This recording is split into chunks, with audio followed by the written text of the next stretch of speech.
And we are live, meeting and now streaming on YouTube. We're late for all the hordes of fans who want to see us. This is how things start. Look, I've said it before. If you go and watch Joe Rogan's first podcast, it's so beyond bad. It's ridiculous. So, there's time for this to evolve wherever we go. So what's today's T-shirt? It looks like Today's T-shirt is an old one, but a good one.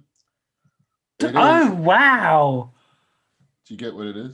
Game of Thrones? Yeah, it's. I just saw the direwolf in the corner. Yeah, it's the map of the land of Westeros from Game of Thrones, but as a bus map.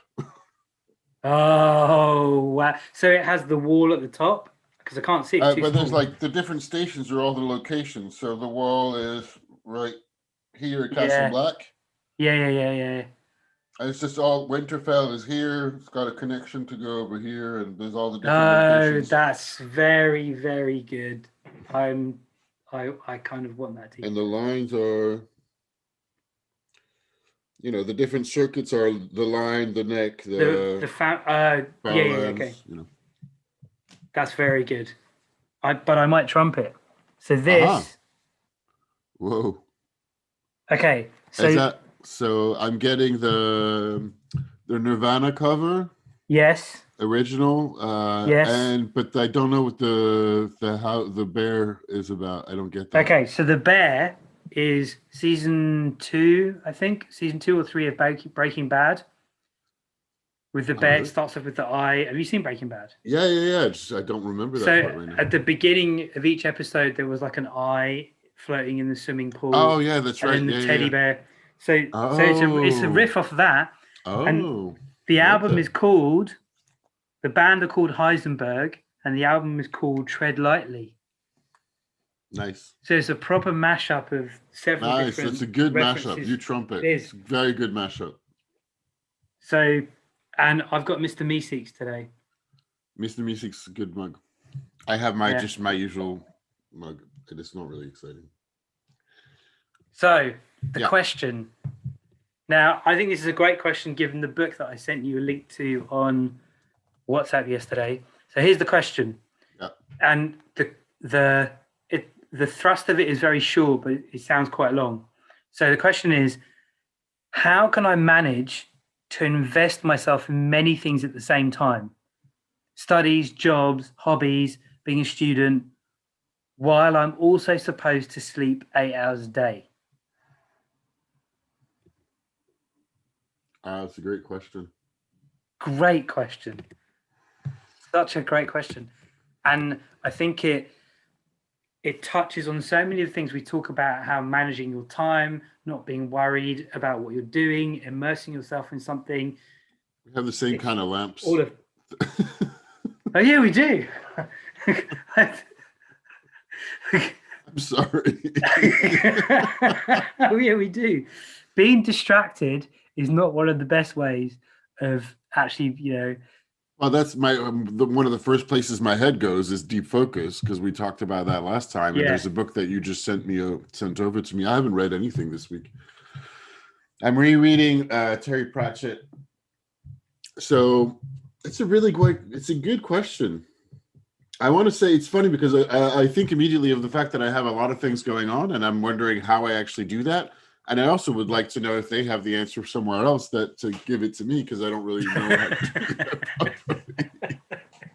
I think, but that second part of what you said, there's no right answer to it. Everybody's trying to figure it out in their own way. Yes. Now, I think there are things we can do to make it easier, like all the deep work stuff. Here's another interesting way to take that question. What if it's not so much about improving the amount of different things you do and at the same time, but being okay with the fact that you're not going to do everything, because you don't have time and you're supposed to sleep 8 hours a day, and you probably should sleep 8 hours a day or less, like sort of around that part.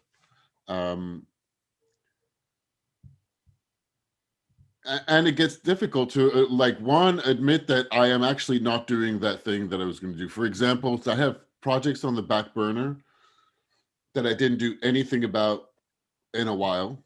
like months and or years. For example, I have a board Me game too. design idea that I have not progressed on just whatsoever in months. And I gave it to a contact who listens to the French podcast I do about gaming. And I exchanged text messages with him, and he was like, maybe we can support each other. I also have a game idea. He gave me notes on what my idea was, and I was going to say I ignored it. It's not that I ignored him. I was just busy with other stuff. Last weekend, I reopened recording files that I had since the lockdown in April or May, probably April. And I have 2 or 3 podcast episodes of a game I recorded a solo role-playing game, and I published the first 2, and I know at least one friend wants to listen to the rest. So it's every time I'm like just I'm like the very very tiny audience crafting of the media world, where I'm not doing things for a large audience. I'm doing things for a very tiny audience. I know there's at least one person who wants to listen to the rest of this thing. And I opened the files to start working on it last week. So I think it was last Sunday, with the idea that, oh, I should definitely spend more time on this. Otherwise it's going to go like it's going to get lost for months again. And I didn't take time to do that whatsoever. I was busy. I had friends over on Thursday. I was out yesterday, and I actually I've been working on classes, and I had classes, and it took me a lot of time to get ready for my classes. And I still have to work today on the classes that I have tomorrow. I expected that I would be ready. So I had classes all day Thursday and then Friday afternoon. And it took me the better part of Monday, Tuesday, Wednesday to get ready for the Thursday classes. And I didn't feel like I did as much as I wanted to do for the Friday one. And I'm still working throughout the weekend on the ones for Monday. So anyway, that's not answering the question at all. Well, I guess it is insofar as it is. It's just life comes in the way of all the different projects that you have. So formulate the beginning of the question was, how can I do more of all that stuff? It was. And before I read the question, you know that famous John Lennon quote, "Life is what happens when you're busy making other plans." Oh, that's a good one. Thank you. Yeah. So the question is, how can I manage to invest myself in many things at the same time, studies, jobs, hobbies, student, while I'm also supposed to get 8 hours sleep a day? Yeah.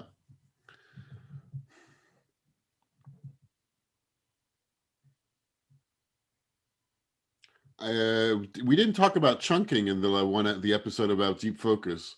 It's obvious, but we could talk about chunking. The idea of splitting tasks into small elements so that you're still progressing on a lot of different things. Oh yeah. I mean, that's like the Pomodoro thing, or I've also heard it called. What's the Pomodoro thing? Oh, I assumed you'd heard of that. So Pomodoro it's a tomato in Italian. It is. No, a tomato actually. Right. So it's the idea of chunking. A Pomodoro is like a 45-minute or 20-minute or X amount of time block, and you do one thing, and you set yourself to do one thing in that time, and then you have a break where you do something else completely different, and then you that idea, chunking, Pomodoro method, time boxing, micro blocking, lots of different things. I do it with books. I will read at least 5 minutes every day. Yeah. And that has allowed me to get through a lot. Although, of course, recently I'm just reading loads because I can't do much. But I think that idea of chunking things, doing things a little bit every day, it's amazing what you can achieve. Yeah, you're really good at that. I don't think I'm very good at that. I do occasionally, but I've never, well, not never, but I don't generally apply as assiduously all the different tools and tricks and tips of productivity as you do. So I do it because it works. I've been shocked, really shocked at things like after I brush my teeth, after I've dried my mouth, I would do 2 squats. How do you dry your mouth? Oh, I have a towel. I usually just let it happen because it's kind of always humid in there. So my mouth, my lips, then. Just joking. You facetious, pedantic, awkward person. You're like the worst pupil in the class, aren't you? You're that guy. I don't know, maybe. But I'm having to deal with some of them now. So yeah, well, yeah, you remember or I what you were will like. anyway. So, but on the little things work. They really work. So after I've dried my lips, 2 squats. Like in the Oh, that's morning, interesting. I get up and I say, today's going to be a great day. And I imagine a warm hug from all the good people in my life. And like that sets up my day. There's loads of little things like that I have found incredibly effective and tiny. One of the ways that I found of doing a lot is start absolutely tiny, 5 minutes a day reading. Yeah. You progress a lot on 5 minutes a day reading, or just a few pages either before bed or during the day, whatever time it is. And I think it relates to this whole thing about the communication industry. We're probably more easily manipulated than we realize. Yeah, we are big time. And the whole community. Did you watch The Social Dilemma? Yes. I watched it this week, and it was interesting because it was on my watch list, of course. Yes. And then I saw that a teacher on Monday was doing a class about it. And my thing is, my class to the second year students is about digital brand environment. So there's digital in the word. So I was like, I need to watch it, because even if I don't do anything on that, I probably have to bounce on what they've just looked at and what they talked about somehow. Now, I watched that. I then read a book called Indistractable by a guy called Nir Ehal, who also wrote Hooked. So there were some people in that program whose books I've read.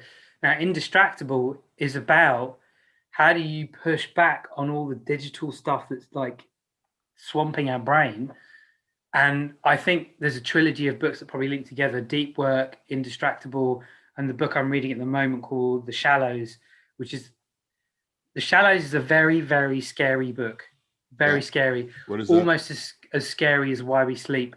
The reason Why We Sleep was scary is because he talks about 8 hours sleep and what it does to the brain. So my wife and I, we rejigged around everything, so we always get at least 7 hours sleep, at least, if not more occasionally, because of what it does to our brain. The Shallows is all about how the internet is, not really the internet, but how different progressions in media, from writing to the printing press to TV to all of that to the internet, change the structure of our brain. Literally change the structure of our brain.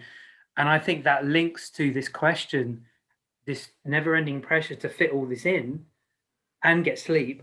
It's overwhelming. It is overwhelming. There's another side of it, which you illustrated really well physically with that gesture, which is the impression also that you have so much, and we talked about this before, to compare yourself with when you look at social media, that you think you should be doing a lot more than you feel you're always behind. Or you either don't have the life that other people have, or you don't look the way other people do that should be the canon, like the ideal. You don't have all that. Whether it's celebrities, influencers, or real people who have massive audiences that you may well be following. And there's also and it feels like it's just coming at you all the time, and it's just making you feel inadequate compared to the amount of different things that you have going on. So or certainly in the context of that particular question, because I have that experience all the time, not necessarily with comparison, although I do, of course, but it's also just I can't even match up to my own ambitions, I feel like. And it would be easy, and sometimes is easy, to consider myself a failure because I love games and I haven't finished designing that board game. I'd love to write, but I've never finished actually writing anything. I mean by that, I've never finished writing a novel, or never even finished writing a short story. I have written, and I do write a bunch of articles, but even that, I haven't been writing in weeks. Arguably, it was a tough month last year, and that's exactly, there's like stuff that happens in the way of life that you just have to deal with as well, that take priority all of a sudden, right? Yeah. I had a lot of that go on last month, and this week was just I have to take priority to the classes that I'm preparing, or the classes I'm preparing take priority over the other things I would have wanted to do. And then I had a few other scheduled things that I kept in, and some of the things that I keep in that I consider to be important are playing games. I say it's important to me, so I have several commitments to playing games, and I had 3 nights last week on that, so that takes time. Arguably, I probably wouldn't have been doing anything else than well, I could have been writing, but that is a good thing that I need to apply to myself, that you have more answer to the question than I do today. But I'm also in a I'm also in a second state. I was out late last night. That's because you're making the most of life. I am. I don't know. Maybe I am making the most I of think life, you are. or certainly I'm making the most of life as the way I'm designing it. Well, I think that's a really good point you make about the designing your life. He talks about it in Deep Work. He talks about it in Indistractable. Yeah. Like actually mapping out what do you want to do with your day, with your week, and then choosing to do that. Yeah. You chose to play games. You chose to go out yesterday. Yeah, and you probably structure things a little bit more. I was going to say either consciously or I don't know, not seriously, but just anyway. But you're right on the doing a little bit of a few things every day, and then there's a few things that will take precedence. So between studies, career, job hunting, hobbies, as he was saying, there's a bunch of stuff that you can do a little bit every day. There are other things that are necessarily going to take precedence. So for the students at the moment, there's a large amount of stuff that takes precedence on studying, and sometimes it's going to have to take over some of your hobbies, and those might have to take a back seat because there are certain priorities. Sometimes work does, because work, if you're in a general work employed by someone, they're going to expect you to be there from like at least 8 hours a day, probably, if not 12, if you're working in the communications industry. Yeah. Or, if you're working for a startup, or you're working for that can easily be 10, 12 hours, right? Or regardless, it's probably 10 hours at least with the commute in a large city like Paris or London, right? Not necessarily, but yeah, how else do you manage that? I think the creating of the design of your life so that you're like, what is actually really important to me? Yeah. So that you can go back to that list. And as you said, we just talked about a few different books that have those ideas in there. So I think investing the time to think, and we've talked about those ideas before as well, investing the time to think about, okay, what is actually important to me and where do I want to invest some of my time? I'm just, where's that? Let me see if I have that around. Is it a book? No, it's an article, but it is from a book. And I was just picking a quote from it that I'm going to put in my class tomorrow. Here we go. And I liked it. It's just so obvious. It's from a 1971 article about what is a brand. And it starts out with this very clear but easy quote that I really enjoyed and makes a lot of sense, I think. So we often try to solve problems without working out the theory of the thing first. So we jump into things. Yeah. In this case, he's talking about, well, in this case, I'll read you a little bit more for context. And this is from Stephen King. And Stephen King was not the author Stephen King, but Stephen King worked in advertising, and he's a huge thinker of communications and brands. And he invented more or less, I mean, he didn't invent, but he structured a lot of what my role has been for the past 13 years. Wow. Back in the 60s, late 60s. And this is a seminal kind of article that is freely available, and there's a bunch of articles that belong in a much bigger book that is all about, it's the Bible of brand strategy, basically. Okay. And it's very interesting because there's so much of this essay written in 1971 that is still very relevant today. Wow. That's great. Or very interesting to look at how things are different or not. Yeah.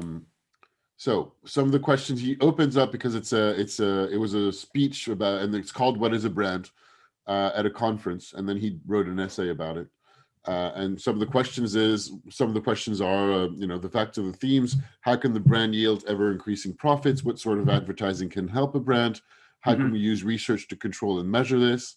And usually when we discuss such difficult and controversial topics, we rush in and start to argue about techniques, i.e., for example, the chunking, the spend 5 minutes a day, etc. That So top level. often we try to solve problems without working out the theory of the thing first. And that's the particular part I really, really love. And that's what I was talking about when I'm talking about stopping to think. And he is a huge advocate of that. And that is my job, is to wait a second to say to everybody, let's stop and think about this, which is a lot of the purpose of this show, right? Yeah. So there are techniques, and there are even techniques to cram more stuff in. I remember a friend telling me about a speed reading class that she went to. Did you do any speed reading stuff?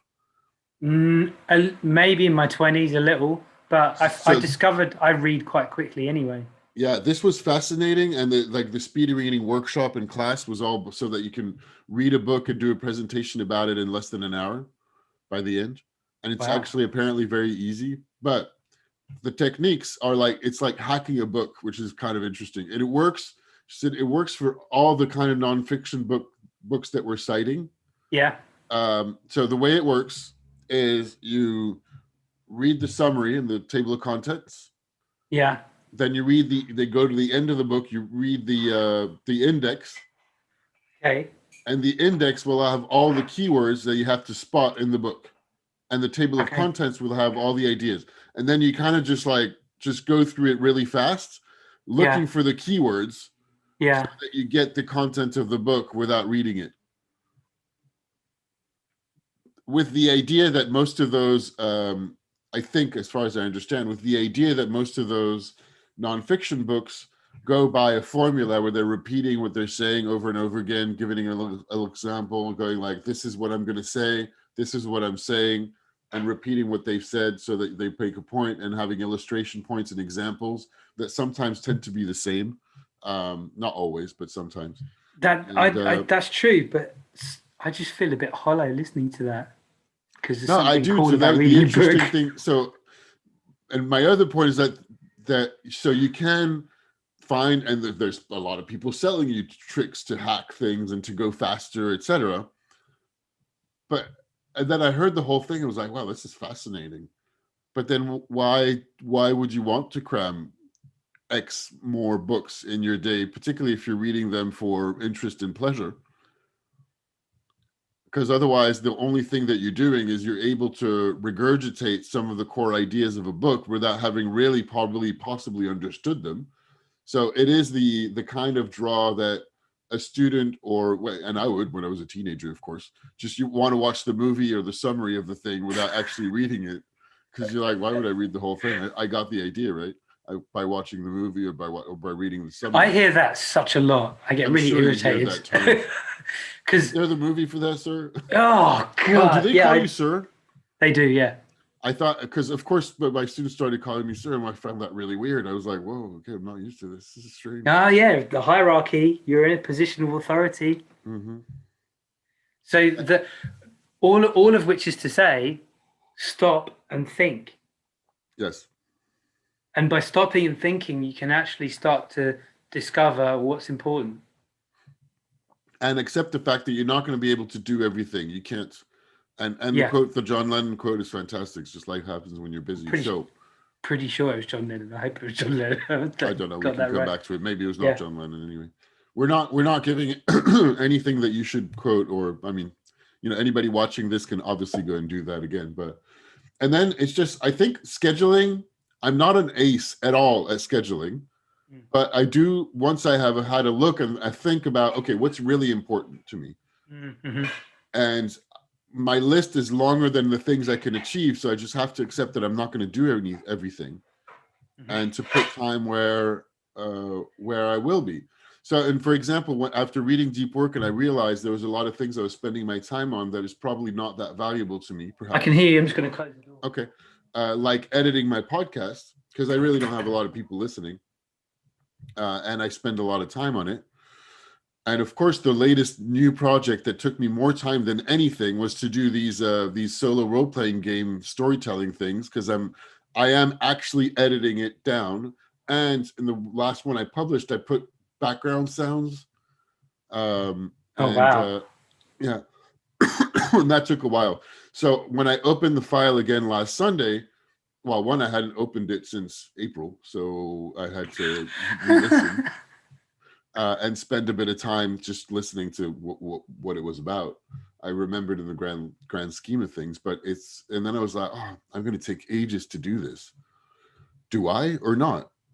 And then I thought, well, actually, my friend said he really wanted to hear it, so I should at least finish the stuff I've recorded and then decide if I want to do more. Now, I haven't worked on it all this week, but I'm going to finish that thing. Haven't you heard stories? You must have heard stories. I've heard lots of stories about people who build something and one person likes it and then it balloons. And you hear so many people say, well, do it if there's one person who likes what you do. You hear all these inspiring quotes from people and like who've built these huge things go, well, I'm just glad that one person likes it. And like when you're saying that, I'm thinking you just totally complete. One person really likes what you're doing. That makes me think, I haven't talked about it on the show, but it's another thing that I should get around to doing. It's already been a month. My father died last month, which was what I was referring to. Of course, you know that, but the people watching don't know that. Which is what I was referring to when I said it was a tough September. Plus, it was a rough August because I had an aunt die just before, and it happened all very fast. And he was not in good health, so it was coming, but it still happened very fast. I don't think there's any. And this being 2020, we had people who could not be there for various reasons, pandemic related, and we had a Zoom of the funeral. And I want to, I want to have all the texts that were spoken and written and publish it, because other people who were not there on the Zoom or etc. wanted to still participate in a way, or see what was going on. And the reason I'm mentioning all this is that I said, and I finished, and it was I opened, and actually it was the master of ceremony of my dad's funeral. That was weird as well. That was an interesting experience. Wow. Yeah, that was, anyway, it's a whole, we could talk about that for a while, but he listened to everything I did. He watched every one of our episodes, and he listened to every one of my podcasts. So he was my one person who, like, he was my biggest fan. And I tear up when I say that. So it is very true to say, like, that there, and you know what, it reduces the amount of, I think if you really do go for that, and sometimes it feels not disingenuous, but it feels like, yeah, but I'm not doing it. This other person is doing so much better than me. But you don't know what's going on in their heads. You don't know what they're doing, why they're doing it. If you like what they're doing, then great, appreciate it. And what they're doing might be something related to your studies, to your career, to your whatever. You don't know what's going on in other people's heads. You just don't, even if you know them very well. I was going to ask you something related to that when you, the idea of the thrust of the question of how do you do all these things when you're supposed to get 8 hours a day. But what I wanted to ask you is, you've got all these things that you're working on, and then a huge thing just lands on you circumstantially, like your dad or your aunt. Yeah. Was there anything that you found particularly useful, apart from the stopping and thinking, that allowed you to deal with those challenging circumstances? Because I think it's amazing how open and real and you've been about all of it, with me certainly as a friend, but just how gracious and how you seem to have got in touch with what's important to you. Maybe that's what it is. I don't know. How do you think you've processed all of that? Okay, so there's a few different things, but one, the work that I'm talking about thinking about what's important to me, I have done in the past. And it's not necessarily a fixed thing. It's an ongoing process. Yeah. It's as ongoing as life is, because you can always add or take away from it, right? Yeah. And So we refer to the personal development courses we've done. So I always want to credit some of that there, because that was how I looked at what was important. It was during a course where I was asked, and I did the work. Yeah. And the work of thinking about that for me was to say, okay, well, what really matters to me are, one, broadly people, but more specifically my family, my friends, so people in my circle, and circles, different communities, and people I know. So, and then play is the other big theme. And last time we talked about how you can focus on one particular idea, right? And then from there you can expand, and you have a lot of different things. Yeah. So my core is play, but then I do have two interests: is people and play, because I like to play with people as well. That's the other thing. But so those are two very broad ideas. And then more specifically looking at exactly how I apply that. And people is obviously my parents and my brothers and sisters and my friends. And I'm single, so I don't have a partner. I'd like to have that at a certain point as well. And I have designed my life in a way that it's more important for me to spend quality time with close people, like the conversations that we have. And I was on the phone for 45 minutes to an hour with another friend we have in common yesterday on Zoom. Not Zoom, I was on WhatsApp, but anyway, whatever. I'm going back to see my mother, of course. There's a lot going on, but it's also my niece's birthday next weekend, so I'm going to spend time with my niece. I have been at pretty much every Christmas of my nieces in the past 10 years they've been alive. Those are choices. I can do other things with my Christmases, but I chose, and play is, I like to play role-playing games. So I've put that in my schedule. I've put time to play. I'd like to spend more time designing a board game, and I think there are always things for me to consider and look at. Well, wait a minute, how come it's easy for me to schedule and set time aside to play and to go see my family, but a lot more difficult to write or to produce stuff? And it doesn't take a genius to figure that one out. It takes a lot more considered effort to create and produce stuff. So, and this is where we can also talk about System 1, System 2 thinking, which I talk about, but I still haven't read the book. I just I just got the book, which is embarrassing. I don't want to talk about, but it's amazing. But you said something. Other thing, you said something really powerful in just then. Choice. We have a choice about how we spend our time. And and I didn't finish answering your question. I'll come back to that. But sorry, yeah. But this is a slight tangent. How can that's what we're here for. Yeah. How can I manage to invest myself in many things at once? There's the act of choosing where, listening to you choose to play, you choose to have play involved in your life, and you choose to spend your time with people who are important to you in all different circles. That knowing that you can make that choice is, I think, really important, because sometimes younger people feel they don't have a choice. And be there if they're doing a degree, or the guys that I'm teaching at school, it can feel that they don't have any autonomy or control over their lives. But really, it's also a status. It's part of growing up and being younger as well. It's a trope of being a teenager and being a young person as well, isn't it? What, that you don't have choice?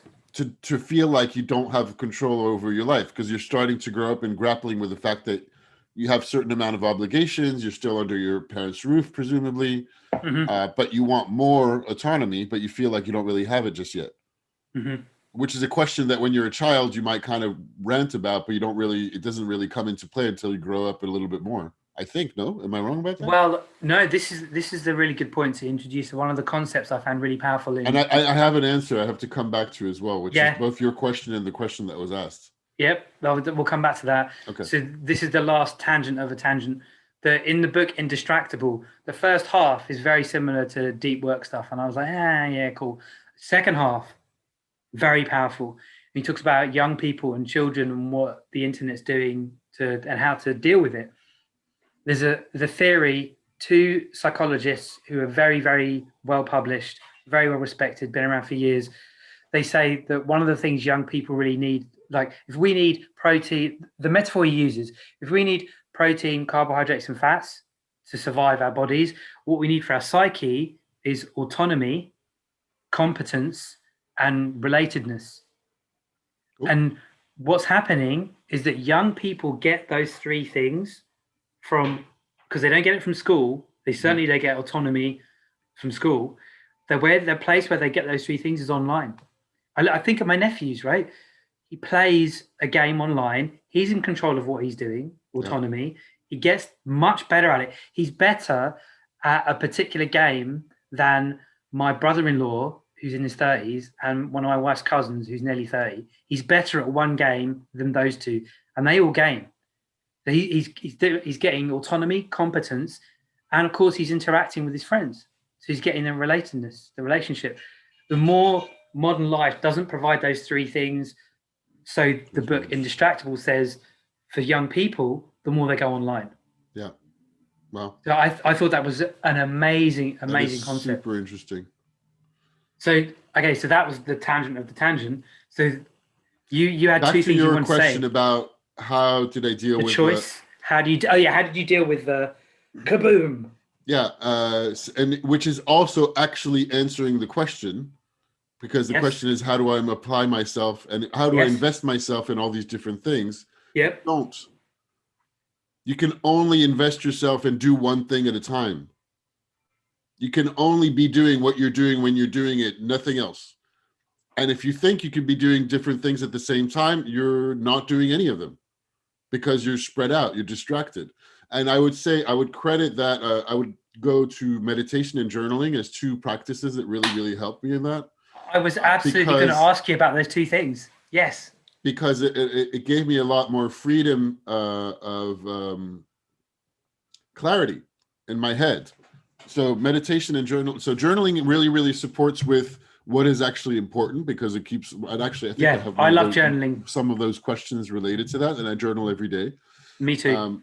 And meditation, it allows me to, and allows anybody who does it, by the way, to quiet a lot more of the internal dialogue and conversation that is going on in your head, or my head and everybody's head, right? That little voice. It quiets down a lot of that, and it gives you clarity to focus on one thing at a time.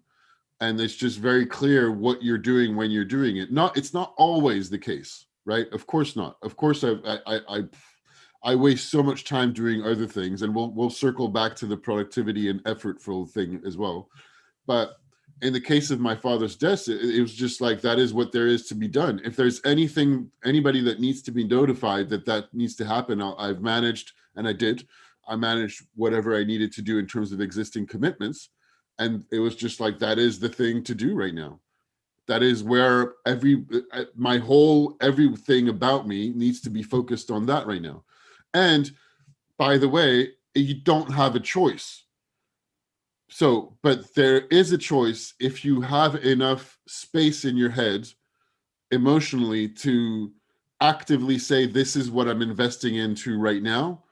Or regardless, you have a whole flow, tsunami, submersion of emotions coming around that anyway, you won't be able to focus on anything else. So it's a way to illustrate and explain something that is kind of difficult to explain. But I believe that the fact that I have those practices, and I have been doing them for a long time, gave me just enough space to say, well, okay, that is now what I'm managing, and I'm doing that.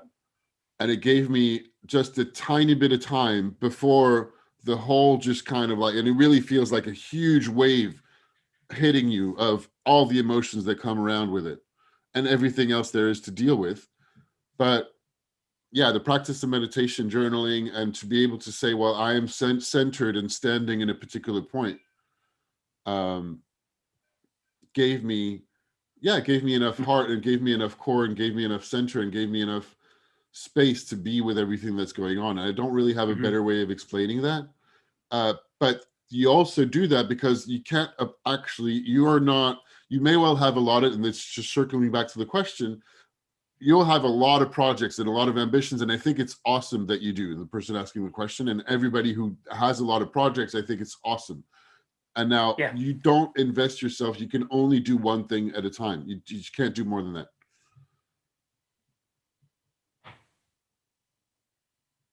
You covered it. Sorry. That's Willem's. Don't apologize. That's Willem's profound thing. No, but like if you thought you could do multiple things at the same time, and if you thought you could do multitasking is not a real thing. It doesn't exist. It's not.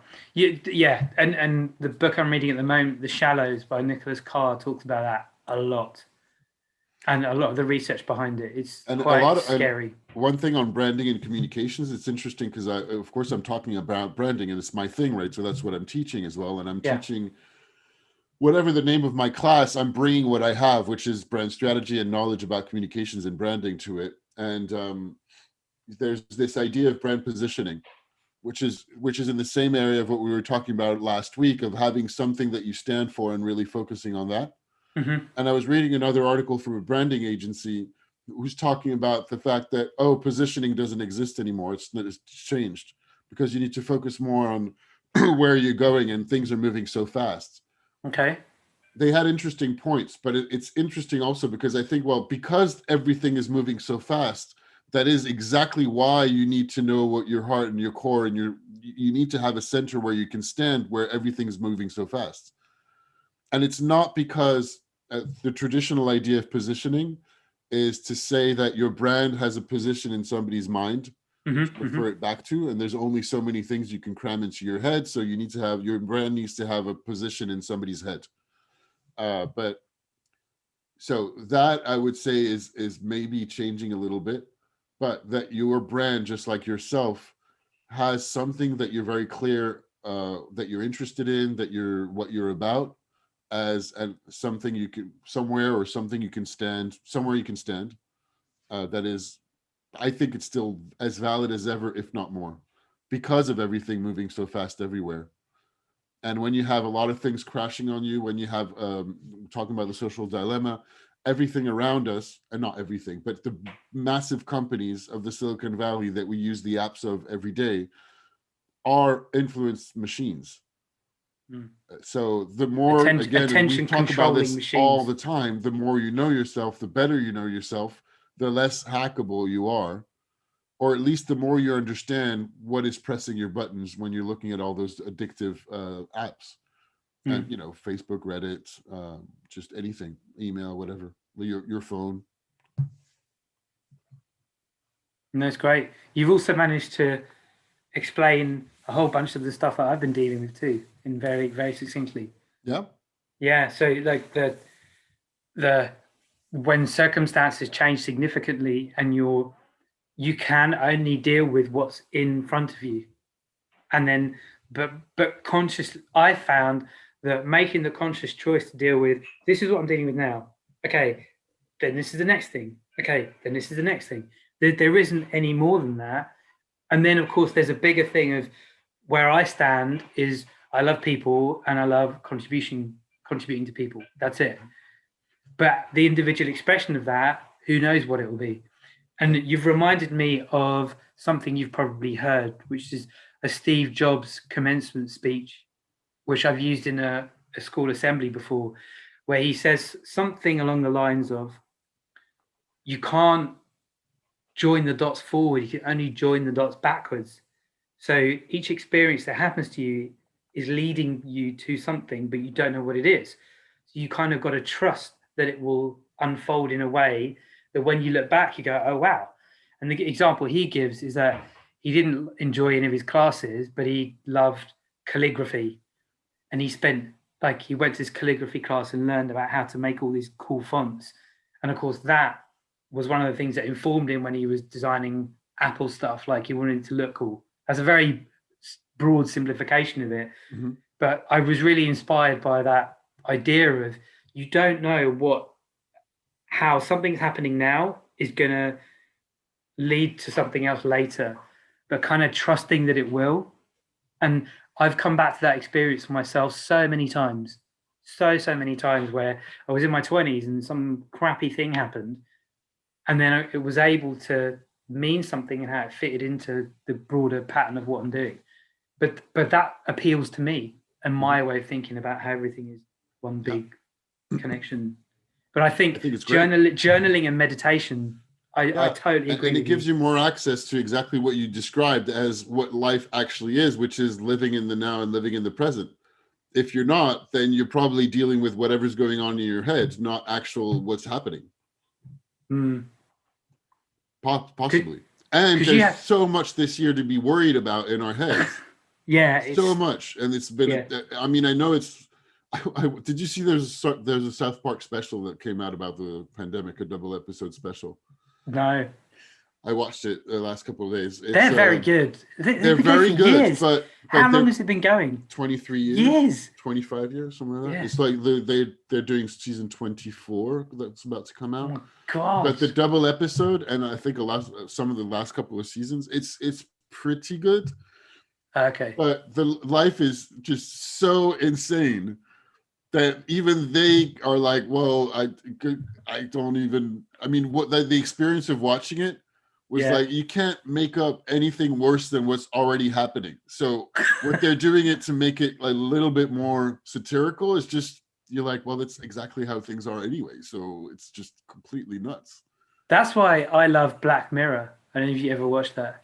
A little bit, but I have that same thing about horror movies. I need to watch more of it. I've only watched a couple of episodes, 3 episodes, I think. I haven't watched all of it either, but every time I really love them, but I'm like, this is going to be depressing. I don't want to watch this. It's going to be scary or depressing, and I don't want to watch that right now. The reason why I still haven't seen Get Out, and I saw that it was on Netflix, and we talked about that. I know you told me I should watch Get Out. I know that I should watch Get Out. But then it came across it on Netflix, and I was like, oh, maybe I should watch it. It's on Netflix? Yeah. I didn't know that. In France, it's on Netflix anyway, in France. And I thought, no, it's a scary movie. I don't want to watch it. No. It's scary, but it's more disturbing than scary. I don't want to watch just disturbing movies either. No, but honestly, it's one of the best. I probably will. I know I should really watch it. I know it's probably one of the top 20 films ever. I started another thing consciously that I'm doing is avoiding. I'm not watching zero TV shows, but I have avoided a massive amount of TV series, and I'm consciously going back towards watching movies and movies that I've either missed or that are a little bit more art house. So I watched Moonlight this week, for example. I haven't seen that. It's really good. It's just a beautiful movie. It was like a little bit. I don't know what to think about it, but it is clearly an absolutely beautiful movie. Okay. Absolutely gorgeous. Yeah. So that I'm very happy with the choices of saying, you know what, I am going to watch a movie, and a movie that a lot of people say is a good movie, although not necessarily. I also watched a kind of rom-com that was like, whatever. It was okay. It was fun. Carrie Pilby, which is fun. It's inspired by a rom-com book. It's this young woman who is just ridiculously intelligent and finished Harvard at 18, but. So she's completely inadapted to life and really quite depressed about it and super pretentious. And her therapist tries to help her realize that maybe there's a little bit more to life than reading, and that maybe it's okay that not everybody's as intelligent as you are. They probably have other things to bring to the table. And it's sweet. It's kind of cute. That was the movie recommendation moment of teaching. Watch Get Out. It's amazing. I know I need to watch Get Out. Okay, fine. I'll watch Get Out. I promise. And Moonlight sounds like it. Yeah, Moonlight I've heard about. I think my sister. It was on Netflix, or here it's on Netflix anyway. So, Moonlight was the Oscar winner in 2016. Yeah. I think it was 2016 when there was the whole fiasco with La La Land. Yeah. And everybody thought La La Land was going to win, and they said La La Land wins, and actually they're like, oh no, it's actually Moonlight. I didn't really like La La Land, by the way. I don't know if you did. See, I thought it was good, but it wasn't the kind of film that stays with me. No, I don't think it really has much staying power. It's just and even though I love musicals, well, I also thought it was. I mean, I thought it was a depressing movie. It was like that was depressing. I actually can't remember that much of it, so that's how much impact it had on me. All right. Do we have more things to say about this question, or is it a short episode? It might be a short episode, but you've made the point. And I think you were just illustrating it. We choose You've chosen to watch movies. Where you choose to, you have a choice about where you spend your energy and when you give your energy and time to. And I think if anybody starts meditating and journaling, that's going to have a huge impact. Yeah. And it's as the same thing as the chunking in the 5 minutes is meditating makes a difference when you do it every day, like most things, really. Oh, you've got even if it's only 5 minutes, by the way. Huh? Yeah, you've got some specific recommendations for meditation, don't you? Because you use a specific. Yeah, I use a specific app. I use the Waking Up app of Sam Harris, which I really like. Yeah. I really, really like it. So to start with, you have Insight Timer. Insight Timer is free, and Insight Timer has it's an application for meditation that's probably the most popular and possibly the biggest. I'm not sure. Where you have a lot. So one, you have a timer, so you can just put a timer on, and that's it. You don't really. So you can find guided meditations, including the Sam Harris one. So the application that I use, there's some free content. Actually, I can send you a month for free. So if you want to check it out, I pay for it, but you can. I have a code to send a free month, so you can explore if you want. Well, I've got I'm not being paid by. This is not neither of us are promotion, by the way. I'm not being paid for No, because I was using Headspace and I paid for that. I did that for a year. Yeah, I was going to talk about Headspace. It's a big startup. I don't like Headspace. I mean, I went off it. I use Calm now, and I really like it. Yeah, I tried both, and I didn't really like that. One, I didn't really like the voices. That was one thing. Yeah. Headspace. Otherwise, I didn't. I like Sam Harris a lot. I love. It's Waking Up is also his book about a guide to spirituality without religion, which I had enjoyed. I generally like Sam Harris, who's a thinker, philosopher, quite controversial sometimes. He got even more controversial since the Black Lives Matter thing. Yeah, he did. And I listened to his whole thing about police. Anyway, regardless, I don't listen to his podcast all that much. It's behind a paid barrier now, and I've just been listening to other things. But I do listen to his meditation app, and I have a guided meditation thing. So you can do guided or unguided. Unguided is fine. The main point being that even if you do 5 minutes a day, to do it every day. And if you're living in the idea that, I'm not good at meditation, that's a fallacy. Everybody's fine at meditation. Just need to stop and do nothing for 5 minutes. That's it. Yeah. To begin with. And I like also his app because he has short talks on a variety of topics. He has long form interviews, which I always love, with a lot of other meditation teachers. All those meditation teachers have series, not all of them, but a bunch of them have series on the app as well. So you can follow other meditation teachers. And they have different styles. There's like conversations about a wide variety of heritage stuff. There's he has conversations with Rinpoches, so like Buddhist gurus, not gurus, but just monks rather. Stuff about Zen, stuff about and he mixes in all different styles of meditation in the app. That's interesting. So there's a main course that when you download the app, that is, I think he shortened it from 50 to 25 days, and then after you finish the main course, you can have a daily meditation, you have a timer, you can do whatever you want. I just do the daily meditation, and every day is different. It's very similar to Calm. And I do 20 minutes a day. You do, that's quite a lot. I do at least 10. Like sometimes 5 every morning. So and you do it in the morning. Sometimes so 10. I vary it, but I like Calm. Calm has. If I don't do that first time in the morning, the chances of me doing any meditation drops like massively. Of course, sometimes I skip it, or if I go away, I might skip a few days, obviously. But generally speaking, I'm pretty constant. That's one thing, the one habit that's been drilled, and I have to say that I did do a long course where it was part of the requirements of the course to do some meditation and journaling, and that's where I figured out that those were really, really good habits. So it's difficult, and forming a habit is very difficult. I think we talked about those themes a little bit before. So I had some I had an environment which was reinforcing the fact to do that, because I had somebody asking me, like, did you do your meditation every day? So that helps. And then when I realized how much benefit I was getting from that, I kept it. So I kept journaling, and I changed my journaling, and I looked a little bit more at that, of what kind of questions I wanted in there. So I tend to do meditation in the morning and journaling at the end of the day. I tend to wedge in the meditation whenever I can. It's usually linked to something else. and I totally agree with you.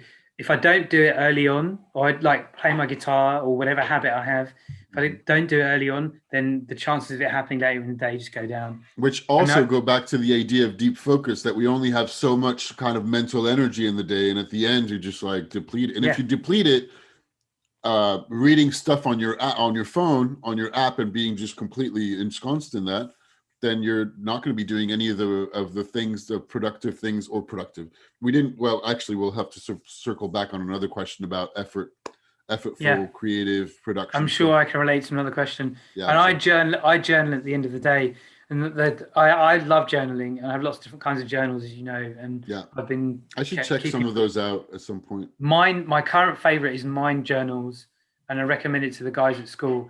Journaling specifically for men, and I've actually had a few people ask me, "Can you tell me more about it?" One of the guys has bought one, and he thinks it's amazing. So I want to contact them and say, "Look, can you give me a whole bunch? Because like loads of these kids." Is there a specific one that you would recommend for women?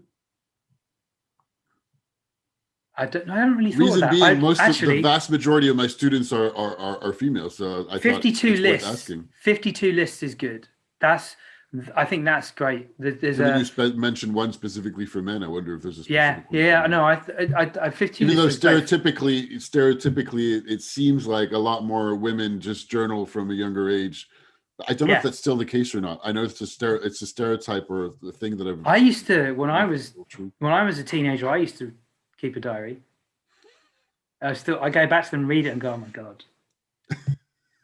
But yeah, I used to religiously every day. I'd keep a diary. Okay, so my stereotype about the female thing is just not really. Sorry. So the journaling thing, but I do agree with you, is a bit stereotypically female. And Calm is great. I went off Headspace, but Calm has lots and lots of other things going on in it too.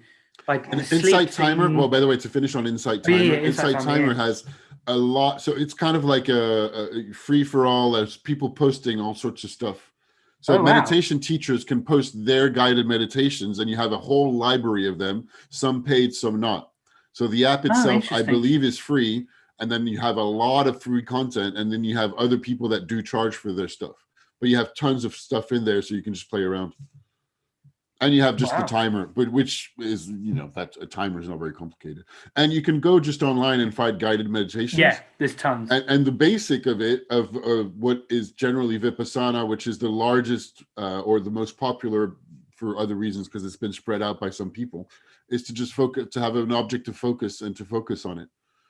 So the object of focus, which tends to be generally is breathing. It could be sitting, it could be breathing, is to come back to your breath. And every time you notice you're not focused on your breath, you come back to your breath, and that's it. Yep. Because to have the object of focus allows you to realize that you're gone into your thoughts. Yep. And the more you do it, the more you realize that there's something there, but that your thoughts are just coming and going. They're not. We usually think we are our thoughts. The more you do that, you realize that your thoughts have nothing to do with, then you're left with a whole bigger question of who am I, and what is these thoughts going around?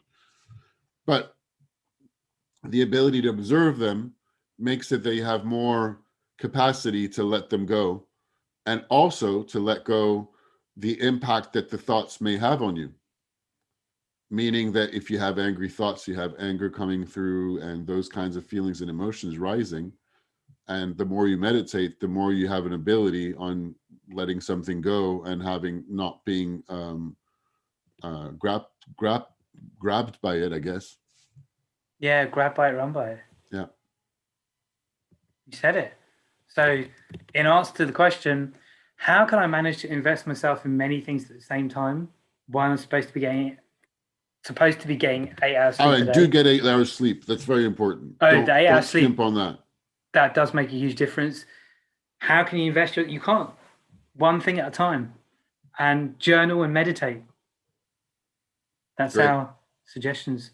Thank you, James. Great question. Yeah, very good question.